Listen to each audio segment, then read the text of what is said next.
Hi students, welcome to CLAT Simplified. We are discussing the passage number 4 of the logical reasoning section of CLAT 2021. And like I have done in my previous videos, I will be breaking down the passage into its component and then discussing it. So this passage was on environment and the climate change, a very simple passage as such, but the questions in this passage required to think beyond the passage. That is something which CLAT often does. Should not happen in the RC passages, but in this particular passage there were at least two questions, the answers to which were not given in the passage, and one needs to think beyond what is mentioned in the passage. So let us see. This was the passage. I'm sure you must have read. I have broken it down into the elements.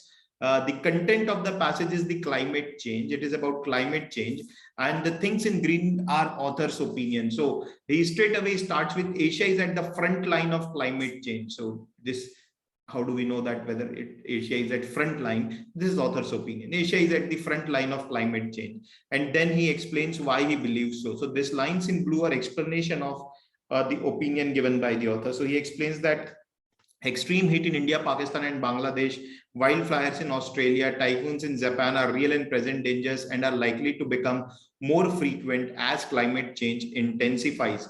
McKinsey's report on this finds that without adaptation and mitigation, Asia is expected to experience more severe. So this is explanation of what he is saying, that Asia is at the front line of the climate change. Now, of course, the McKinsey report is also a fact, and author has used it to explain his viewpoint earlier. Then again, author gives his opinion. Large cities in the Indian subcontinent could be among the first place in the world to experience heat waves.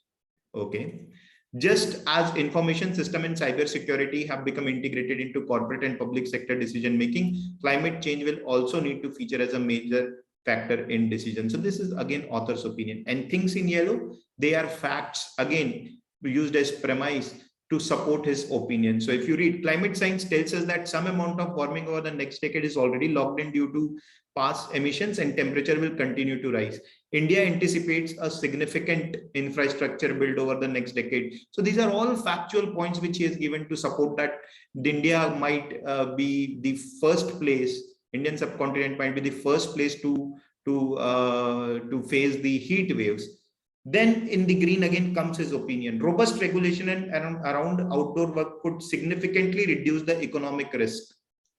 The good news is that we have started to see some Indian states pursuing such policies. And things in yellow, again, evidence or example, not example, but yeah, premise of the good news is that some cities in India have started pursuing such policies. So the author talks about the city of Ahmedabad and what they have done. So if you look at the structure of the passage, author gives his opinion and then explains using the premise, maybe explanation or facts, then again gives his opinion and explains it, or provide evidences to it, or provide premises to it. So that is how the structure of the passage is. Now let us see the question. Which of the following cannot be inferred from the above passage? Now if we see, the passage is about that the Asia is at the front line of the climate change, and Indian subcontinent could be the first to face the heat wave, and author has suggested that the corporates need to incorporate the plan for the environment and climate change into their overall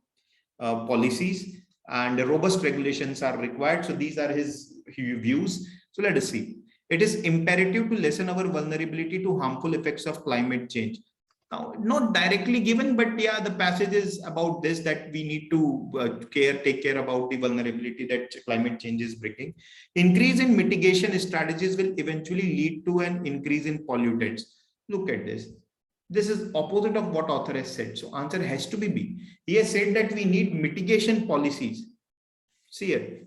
Without adaptation and mitigation, Asia is expected to experience more severe impact. So how will increase in mitigation increase pollutants? It's not going to. Mitigation means reducing effect of something. Mitigate means to lessen the effect of something. So author has said that we need to lessen the effect of climate change.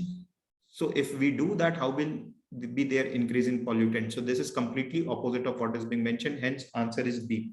Now, if I read C and D, even they are not directly given in the passage, but at least they are in line with what author is trying to say.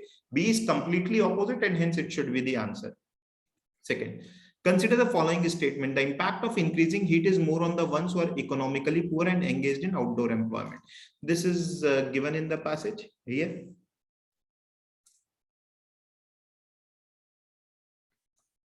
Here. So given, take it. Risk to environment is directly related to change in climate. This is also given in the first few parts itself. So this is risk to environment and climate change also related. A localized understanding of climate risk is essential to mitigate the risk. This is given in the last part, that local, the policymakers should frame policies as per the requirement given here. The good news is that we have started to see some Indian states and cities pursuing such policies. So all three can be inferred. Which of the following strategies is not appropriate to reduce the climate change risk? Not appropriate to reduce the climate change risk. Now, if I look at the options here, none of the options are being talked about in the passage. Decreasing energy efficiency, carbon pricing system, not at all talked about in the passage. Decarbonizing industrial operation and building, again not talked about in the passage. Investment in adaptive technologies, is this to a certain extent has been talked about in these lines, just as information system and cyber security have integrated. Climate change will also need to feature in as major factor in decision. In fact, even this is not talked about. There was mention of information system, but it was in some other regard. So nothing out of the four options, none of the option has been talked about in the passage. But we know through common sense that to reduce the climate change risk, decreasing energy efficiency will be completely opposite. Energy efficiency has to be increased because author has talked about renewable energy, right? So this cannot be the correct strategy, and hence this should be the answer. We don't know about carbon pricing system. I mean, I know from my general knowledge, but from as per the passage, nothing is being talked about. And so I have to apply my common sense, and my common sense tells me that decreasing energy efficiency is not going to reduce the climate change risk. In fact, it is going to increase the climate change risk. Hence, answer should be option number A. As per the passage above, which of the following is a major challenge to control the climate change? So, what is the major challenge to control the climate change? So, I have to think about something which tells me that why it is difficult to control the change in climate. Let us see. Reliance on non-renewable energy is significant for economic growth. Not given in the passage. Renewable energy is now utilized in many sectors to curb the increasing risk of climate change. Not given in the passage, but this is positive thing, isn't it? If it says that renewable energy is utilized in many sectors, then how is it a challenge? It's a good thing. So this is not a challenge. Remedial actions for climate change are encouraged to lessen the risk of global warming. Again, not given in the passage, but again, this is a positive move. That if remedial actions for climate change are being encouraged, it is good. It is not a challenge.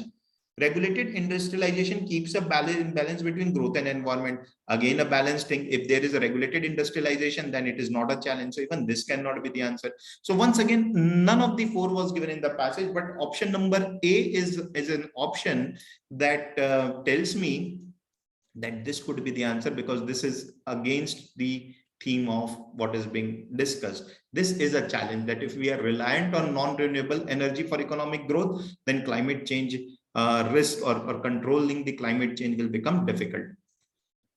Then next, consider the following statement. Just as information system and cyber security have become integrated into corporate and public sector decision making, climate change will also need to feature in as major factor in decision. Which of the following is the most appropriate explanation for the above statement? Very simple. It is trying to say that climate change should be one of the parameters when the companies are taking the decision. Let us see. Decision making by organization should not depend on climate condition. Completely opposite of what is being said. So this cannot be the answer. Monetary investment in adoption of climate friendly tool is not an urgent need. Again, opposite of what is being mentioned, although I cannot say that it is urgent need, but not an urgent need is definitely false, because author is saying that climate change needs to be one of the parameters. So this cannot be the answer. The understanding of climate change should not be integrated into decision making. Absolutely opposite of what is being talked about.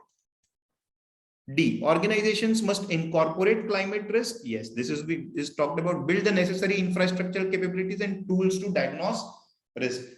These things are not given, but at least this is in line with the what is being discussed. Answer should be option number D. Now, if you look at this passage, there were a lot of questions which required us to think beyond what is being mentioned in the passage. So at times we need to remember, if such passage comes that things are beyond the passage, we need to apply our common sense and think about what is author's opinion, and let me mark the question accordingly, even if something is not mentioned in the passage directly. So that's it for this passage. Thank you very much.